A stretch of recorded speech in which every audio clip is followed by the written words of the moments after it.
دل نہ کسی کا کبھی دکھا، دکھ نہ کسی کو بھی پہنچا، مل جائے گا دل کو سکون۔ ونؤمن به ونتوکل علیہ ونعوذ باللہ من شرور انفسنا ومن سیئات اعمالنا من يهده الله فلا مضل له ومن يضلله فلا هادي له ونشهد ان لا اله الا الله وحده لا شريك له ونشهد ان سيدنا وسندنا ونبينا وحبيبنا ومولانا محمدا عبده ورسوله أرسله بالحق بشيرا ونذيرا وداعيا إلى الله بإذنه وسراجا منيرا أما بعد أعوذ بالله من الشيطان الرجيم بسم الله الرحمن الرحيم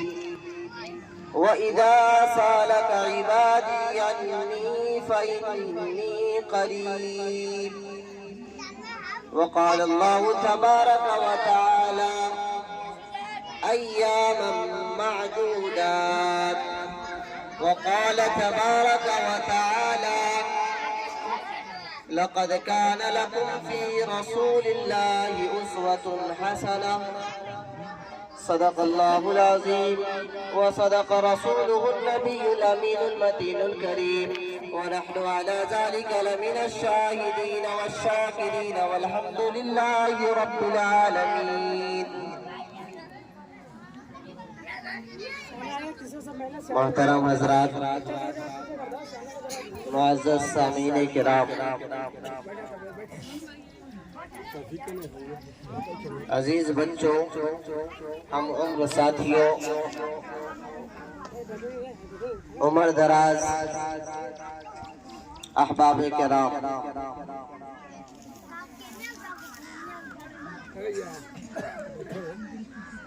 درود شریف پڑھ لیں۔ اللہم صلی علی سیدنا شفیعنا نبینا حبیبنا مولانا محمد بارک وسلم صلی اللہ تعالی علیہ وسلم۔ اللہ اکبر اللہ اکبر اللہ اکبر اللہ اکبر لا الہ الا اللہ اللہ اکبر اللہ اکبر وللہ الحمد۔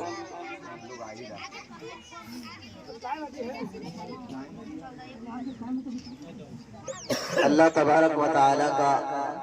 بے انتہا فضل اور کرم ہوا ہے کہ اللہ تبارک و تعالی نے ہم سبوں کو رمضان جیسی بابرکت مہینہ نصیب فرمایا، اور جہاں تک ہو سکا اپنے وسعت کے مطابق ہم لوگوں کو رمضان المبارک کے مہینے کی قدر کرنے کی توفیق عطا فرمایا، روزہ رکھنے کی ہدایت نصیب فرمایا، تراویحوں کا اہتمام کرنے کا شوق عنایت فرمایا، افطاری میں اللہ اپنے سے مانگنے کی توفیق عطا فرمائی، اور دیگر صدقات خیرات کرنے کی ہم سبوں کو ہدایت نصیب فرمایا۔ رمضان المبارک کے مہینے میں ہم سبوں کو برائیوں سے بچنا، غیبت، لغو چیزوں سے دور رہنے کی خوب ہدایت عطا فرمائی۔ عزیز بھائیوں، اللہ تبارک و تعالی ارشاد فرماتا ہے ایام معدودات، روزے کے متعلق کہ یہ روزہ چند دنوں کی مشقت والی چیز ہے۔ رمضان کے مہینے میں ہم سبوں کو بہت ساری پریشانیوں سے دوچار ہونا پڑتا ہے، بھوک کی شدت، پیاس کی شدت، اور نیچرلی جو فطری عادت ہے اس عادت کے مطابق ہمیں کھانا، اس عادت کے خلاف ہمیں کھانا پینا، دن میں بھوکا رہنا، شام کے وقت جو ہم کبھی کھانا پسند نہیں کرتے تھے لیکن اللہ کی حکم کی وجہ سے، اللہ کی رضا کے واسطے ہم شام کو کھاتے ہیں۔ صبح کے وقت ساری دنیا سوئی ہوتی ہے، ساری دنیا اپنے مستی میں، اپنے نیند میں اور اپنے عیش و آرام میں لگی ہوتی ہے، لیکن ایک مسلمان جو اللہ اور اللہ کے رسول صلی اللہ علیہ وسلم کا چاہنے والا ہوتا ہے، اللہ اور اس کے رسول صلی اللہ علیہ وسلم کی رضامندی اور آپ صلی اللہ علیہ وسلم کے فرمان کے مطابق زندگی گزارنا چاہتا ہے، اللہ سے اپنے عشق کو، اللہ سے اپنے لو کو لگانا چاہتا ہے، رسول اللہ سے عشق کا اظہار کرنا چاہتا ہے، ایسا انسان اپنے فطرت کے خلاف، اپنے عادت کے خلاف اور اپنے نیچر کے خلاف 3 بجے، 3:30 بجے، 2 بجے، 2:30 بجے اٹھ کر کے کھانے کا جی نہیں چاہتا، پینے کا جی نہیں چاہتا، ہمارے معدے اس بات کو برداشت نہیں کر سکتا، کبھی کبھی تو ہمیں بدہضمی کا شکار ہونا پڑتا ہے۔ بہت سارے بھائیوں کو صبح میں کھانے کی وجہ سے کئی دنوں تک کے پریشانی کا سامنا ہوتا ہے، دوائیوں کا سہارا لینا پڑتا ہے، لیکن ان تمام مشقتوں کے باوجود دھوپ کی شدت، موسم کی گرمی اور سفر اور اس کے بعد کام کاج اور اس کے بعد ڈیوٹی، یہ تمام مصیبتوں کو برداشت کر کے ایک مسلمان اللہ کے سامنے اپنے آپ کو ثابت کرتا ہے کہ رب کریم جو تیرا حکم ہے فجر کی آذان سے پہلے میں اپنے زبان کو کھانے سے روک لوں، میں اپنے معدے میں دانے جانے سے روک لوں، میں اپنے زبان کو گالی سے روک لوں، میں اپنی زبان کو لغویات سے روک لوں، میں اپنے پیر کو غلط جگہ جانے سے روک لوں۔ ایک مسلمان اس بات کا ثبوت دیتا ہے کہ رب کریم تیرے رضا کے واسطے ہم نے اپنی زندگی کے اندر چاہے جتنی بھی گناہیں کی ہیں، چاہے جتنی بھی تیری نافرمانی کی ہے، لیکن ربا آج یہ 1 مہینے کا جو وقت مجھے عنایت فرمایا ہے، مجھے 1 مہینے کا جو سما ملا ہے، اس کے اندر ہم تیری رضا کے واسطے بھوک بھی رہ سکتے ہیں، پیاسا بھی رہ سکتے ہیں، اپنے خواہشات کی قربانی دے سکتے ہیں، اپنے جذبات کو توڑ کر مروڑ کر اپنے احساسات کو جگا کر کے رب کریم ہم آپ کے لیے اپنے ایک نفس کے ارمان کو چکنا چور کر کے ہم آپ کے فرمان کے مطابق اپنی زندگی کو گزاریں گے، اور 1 مہینہ مسلسل ایک مسلمان اللہ کی رضا کے واسطے، رسول اللہ کی رضا کے واسطے ایک مسلمان پورے 1 مہینہ اللہ کے لیے روزہ رکھتا ہے، جس کا بدلہ خود میرے نبی فرماتے ہیں حدیث قدسی ہے، اللہ کے نبی نے فرمایا کہ نماز کا بدلہ اللہ دے گا، زکات کا بدلہ اللہ دے گا، اور حج کا بدلہ اللہ دے گا، بھلائی کا بدلہ اللہ دے گا، اور اس کے بعد صدقات کا بدلہ اللہ دے گا، لیکن میرے نبی فرماتے ہیں کہ رب فرماتا ہے کہ جس شخص نے بھی رمضان کے مہینے میں روزہ رکھا میں اس کو بدلہ دوں گا نہیں، میں اس کو بدلہ دوں گا نہیں، بلکہ الصوم لی وانا اجزا بہ، کہ جو شخص نے میرے لیے روزہ رکھا ہے میں خود اس کا بدلہ بن جایا کروں گا۔ اس لیے میرے عزیز بھائیوں، ایک روزے دار کے لیے نبی پاک صلی اللہ علیہ وسلم نے فرمایا ایک روزے دار کے لیے 2 طریقے کی خوشی ہوتی ہے، 2 طریقے کی خوشی ہوتی ہے۔ پہلا، جب کوئی روزے دار افطار کرنے کے وقت مغرب کی آذان سے پہلے بہت ساری اشیاء کو اپنے سامنے رکھ کر کے اللہ کی نعمتیں ہمارے سامنے موجود، ہمارے سامنے پپائے موجود، ہمارے سامنے کیلے موجود، ہمارے سامنے کھجور موجود، ہمارے سامنے بہت عمدہ قسم کے اشربہ موجود، لیکن اس کے باوجود ہم اس بات کے اوپر گوارا، ہم اس بات کے اوپر آمادہ نہیں ہوتے کہ جب تک میرے رب کا حکم نہ ہو ہم ایک نوالا بھی اپنے حلق سے نیچے اتار لے، اپنی زبان کے اوپر ڈال لے، ایک قطرہ بھی اپنے حلق سے نیچے اتارے۔ میرے عزیز بھائیوں، یہ اللہ کی رضا کے واسطے ہوتا ہے، یہ اللہ کی خوشنودی کے واسطے ہوتا ہے۔ ایک انسان اپنے منہ میں پھٹی کے واسطے پانی تو رکھتا ہے، لیکن وہ اس بات کا خیال کرتا ہے کہ کہیں پھٹی کا ایک قطرہ میرے گردن کے نیچے میرا روزہ ٹوٹ جائے، میرا رب مجھ سے ناراض ہو جائے۔ میرے عزیز بھائیوں، وہ مسلمان جو یہاں تک کے خیال رکھتا ہو کہ وہ اپنے منہ کے اندر رکھے ہوئے پانی کو اپنے حلق سے نیچے بھول کر کے بھی اترنے دینا گوارا نہیں کرتا، وہ اپنے رب کی نافرمانیوں پر کیسے آمادہ ہو سکتا ہے؟ اس لیے میں کہتا ہوں، میرا دل کہتا ہے یہ تمام چیزیں جو نافرمانیاں ہم سے سرزد ہوتی ہیں یہ ہم کرتے نہیں ہیں، یہ شیطان کے وساوس ہیں۔ ہمارے نفس کمزور ہو جاتے ہیں، اور جس نفس کی کمزوری میں ہم دب کر کے شیطان کی وساوس میں پھنس کر کے ہم گناہ پہ آمادہ ہوتے ہیں، گناہ کرتے ہیں، اور ایسے ہی گناہوں کی توبہ کے واسطے میرے رب نے رمضان کے مہینے کو بھیجا کہ رمضان کو میں بھیجا ہے، اس کے اندر میرے عزیز بندو تم اپنے تمام گناہوں کو چلا لینا، تم اپنے تمام گناہوں کو مٹا دینا، تم اپنے تمام گناہوں کو ختم کر دینا۔ تو ایک روزے دار کو دو خوشی ملتی ہے، سب سے پہلی خوشی جب وہ افطار کرنے بیٹھتا ہے، اور دوسری خوشی جب وہ عیدگاہ کے اندر آتا ہے، عیدگاہ کے اندر آتا ہے۔ میرے عزیز بھائیوں، ایک بات میں آپ کو بتاتا چلوں، مسلمانوں کے لیے دو عید اللہ نے یہ عیدیں ایسی بنائی ہے کہ فطری طور پر اس کے اندر انسان کو خوشی محسوس ہوتی ہے،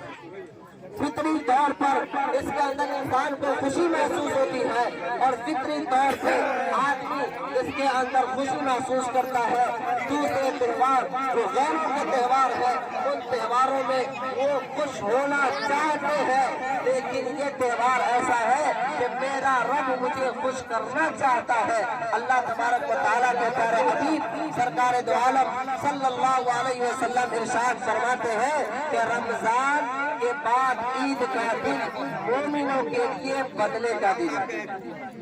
مومنوں کے لیے بدلے کا دن ہے۔ میرے عزیز بھائیوں، اللہ کے پیارے نبی سرکار دو عالم صلی اللہ علیہ وسلم نے فرمایا کہ جو شخص پورے رمضان روزے رکھتا ہے، روزوں کے رکھنے کے بعد عید کے دن جو اسے خوشی نصیب ہوتی ہے، یہ خوشی ایک روزے دار کی دوسری خوشی ہے، اور اس سے بھی بڑی سب سے بڑی خوشی وہ یہ ہے کہ کل قیامت میں روزے دار کو اللہ تبارک و تعالی اپنا دیدار نصیب فرمائیں گے، اپنا دیدار نصیب فرمائیں گے۔ قیامت میں اللہ تبارک و تعالی جنت کے 8 دروازوں کو کھول دیں گے ایک روزے دار کے لیے، اور ہر دروازے سے مرحبا بکم کی صدا آئے گی کہ آ جاؤ، اندر سے داخل ہو جاؤ، آ جاؤ میرے اندر سے داخل ہو جاؤ۔ اور میرے عزیز بھائیوں، ہر چیز کے لیے، ہر سامان کے لیے یہ دنیا کا رواج ہے کہ انسان اس کا بدلہ تلاش کرتا ہے۔ میرا رب فرماتا ہے کہ میں روزے کا بدلہ خود ہوں، میں روزے کا بدلہ خود ہوں، میں روزے کا بدلہ خود ہوں۔ آج کا دن کیا ہونا چاہیے؟ یہ خوشی کا دن ہے۔ میرے عزیز بھائیوں، ہمیں سب سے پہلا کام یہ کرنا چاہیے کہ ہم نے جو چیز بھی رمضان کے مہینے میں اللہ کی رضا کے واسطے اللہ کے لیے بھوکا رہا، پیاسا رہا، اور اس کے بعد جو شدتیں برداشت کی، ان تمام شدتوں کو کارآمد بنائے۔ اللہ کے پیارے نبی سرکار دو عالم صلی اللہ علیہ وسلم نے ارشاد فرمایا کہ اے لوگوں، جب تم عید الفطر کی نماز ادا کرنے جاؤ، عید الفطر کی نماز پڑھنے جاؤ، اس حال میں کہ تم نے صبح کیا ہے، عید کی چاند دیکھنے کے بعد عید کی صبح تم نے کیا ہے، اس حال میں کہ تمہارے پاس زکوٰۃ کے نصاب کے مطابق مال موجود ہے، دولت موجود ہے، اور وہ ضرورت اصلیہ سے زائد ہے۔ ضرورت اصلیہ سے زائد ہے۔ میرے عزیز بھائیوں، اللہ تبارک و تعالیٰ قرآن کریم میں فرماتے ہیں وَإِذَا سَأَلَكَ عِبَادِي عَنِّي فَإِنِّي قَرِيبٌ۔ اگر ہم کو کسی رشتہ دار سے ملنا ہو تو ہم کو اس کے گھر جانا پڑے گا، اگر ہم کو کسی ڈاکٹر سے ملنا ہو اس کے پاس جانا پڑے گا، ہمیں بھائی سے ملنا ہو اس کے پاس جانا پڑے گا، باپ سے ملنا ہو پاس جانا پڑے گا، بیٹے سے ملنا ہو پاس جانا پڑے گا، والدہ سے ملنا ہو پاس جانا پڑے گا، گاؤں کے کسی سرپنچ مکھیا اور کسی ادھیکش سے ملنا ہو ہمیں اس کے پاس جانا پڑے گا۔ لیکن واجب میرے لیکن میرا رب فرماتا ہے وَإِذَا سَأَلَكَ عِبَادِي عَنِّي فَإِنِّي قَرِيبٌ۔ اے میرے بندو، اگر تم مجھ سے ملنا چاہتے ہو تمہارے شہرت سے بھی زیادہ قریب ہوں۔ مجھے تلاشنے کی ضرورت نہیں ہے، مجھے ڈھونڈنے کی ضرورت نہیں ہے۔ جس وقت بھی جس حال میں مجھے یاد کیا میرا بندہ میں تیرے پاس قریب میں موجود ہوں۔ تم نے مجھے سکھ میں یاد کیا میں موجود ہوں، تم نے مجھے دکھ میں یاد کیا میں موجود ہوں، تم نے مجھے کسی آفت میں یاد کیا میں تجھے موجود ہوں، تم نے کسی بلا میں یاد کیا میں تمہیں موجود ہوں، تم نے کسی ایسے جگہ پر مجھے یاد کیا کہ جہاں دنیا کی کوئی چیزیں تجھے کام نہیں دے رہی ہے، میں ذات اللہ موجود ہوں۔ لیکن میرے عزیز بھائیوں، جس اللہ کے لیے جس اللہ نے فرمایا کہ میں ہر موڑ پر تمہارے لیے موجود ہوں، اس اللہ کو چھوڑ کر یہ دنیا کہاں بھٹکتی جا رہی ہے، یہ دنیا کہاں چلی گئی، یہ دنیا کہاں جا رہی ہے۔ میرے عزیز بھائیوں، ہمیں چاہیے کہ ہم کیا کریں، اللہ کی رضا کے واسطے اللہ کو تلاش کرے۔ میرا رب فرماتا ہے کہ آپ جہاں مجھے تلاش کرے میں وہیں پہ موجود ہوں، آپ جہاں مجھے ڈھونڈے میں وہیں پہ موجود ہوں۔ رب فرماتا ہے، میرے نبی صلی اللہ علیہ وسلم کا ارشاد ہے کہ اگر کوئی انسان آسمان سے لے کر کے زمین تک کے پوری دنیا کے خلاف اپنے گناہوں سے بھر دے، اس کے باوجود اگر وہ ایک مرتبہ گر گرا کر کے ایک مرتبہ رو کر کے اگر وہ مجھ سے توبہ کی بھیک مانگے میں اس کے تمام گناہوں کو معاف کر دیتا ہوں۔ اللہ اکبر، اللہ اکبر۔ میرے عزیز بھائیوں، ہمیں توبہ کرنے کی ضرورت ہے، ہمیں اللہ سے نہ لگانے کی ضرورت ہے، نبی پاک صلی اللہ علیہ وسلم سے اپنا دل لگانے کی ضرورت ہے، اور پھر اس کے بعد ہمیں نبی پاک صلی اللہ علیہ وسلم کی سیرت کو اپنا کر کے اس پر چلنے کی ہمیں ضرورت ہے۔ میرے عزیز بھائیوں، ہمیں چاہیے اللہ اور اس کے رسول کے رضا کے واسطے جہاں تک ہو سکے قربانی ہم پیش کریں۔ میرے عزیز بھائیوں، آج کا دن ایک نظام قائم ہے۔ نبی پاک صلی اللہ علیہ وسلم نے فرمایا فطر عید الفطر کے دن تم فطرہ ادا کیا کرو، اور اپنے اللہ تبارک و تعالیٰ نے جو نظام بتایا وہ یہ کہا کہ میرا حق ادا کرنے سے پہلے 2 رکعت نماز پڑھنے سے پہلے میرے در میں آ کر کے سجدہ کرنے سے پہلے تم اپنے محلے کو دیکھ لینا، تم اپنے محلے کے ان فقیروں کو دیکھ لینا، تم اپنے محلے کے ان مسکینوں کو دیکھ لینا جن کے پاس اپنے بچوں کے کپڑے کے لیے پیسے نہ ہو، جن کے پاس اپنے گھر میں سبزیاں خریدنے کے لیے پیسے نہ ہو، ان کے لیے نبی پاک صلی اللہ علیہ وسلم نے فرمایا کہ وہ لوگوں عیدگاہ جانے سے پہلے اپنے محلے کے فقیر کے لیے فطرہ نکال کر کے اس کے کپڑے کا انتظام کر دینا۔ وہ لوگوں اللہ کے سامنے سر جھکانے سے پہلے اپنے کسی بندے یا بندی کا سر کسی غیر اللہ کے سامنے جھکنے سے بچ جائے، اس کا حربہ، اس کا صلہ اور اس کا راستہ تم صدقہ فطر کے طور پر ادا کر کے اسے کسی غیر اللہ کے سر پر، کسی غیر اللہ کے در پر سر جھکانے سے روک لینا، بچا لینا، پھر اس کے بعد عیدگاہ کے اندر آ کر کے اپنے دوگانا ادا کرنا۔ میرے عزیز بھائیوں، اللہ کا حق ہے کہ ہم اللہ کے سامنے آئے، اللہ کے سامنے اپنے سر کو جھکائے، اس حق کو ادا کرنے سے پہلے تمہیں چاہیے کہ ان غریبوں کا بھی خیال کر لو، ان مسکینوں کا بھی خیال کر لو، ان یتیموں کا بھی خیال کر لو، ان کو بھی تم ذرا دیکھ لو جو تمہارے پاس، تمہارے سامنے، تمہارے نظروں کے سامنے، تمہارے ساتھ میں